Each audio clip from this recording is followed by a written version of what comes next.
Hey guys, let's draw this thumbs up icon in Figma. Let's go. Press R for rectangle and draw it like this.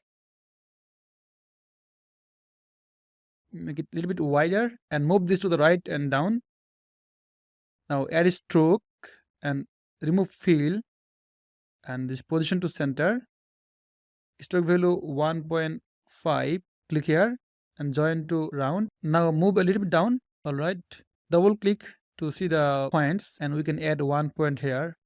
Now let's select this corner, move it a little bit to the top and add 1 point here. Select this point, move it to the left a little bit. Alright. Now let's add 1 point here and 1 more point here, 1 more point here. Now select this one, move it to the top a little bit so we can have the finger. Now let's select this point and move it to the top this way. Alright. Let's customize them a little bit.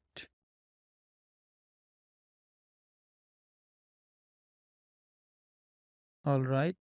Let's select this one, move it to the top a little bit and select this one and radius to 3. Select them, radius to 3 as well and select this also and radius to 4. Alright, and draw one rectangle here, add a stroke and remove the fill and same position center and stroke value 1.5 and corner radius to 1. Maybe move it a little bit to the down to look good. I think yeah, it looks good now. I think all right, we are done. Thanks a lot for watching guys and check out hugeicons.com if you need icons, beautiful icons for your design and development projects. Goodbye.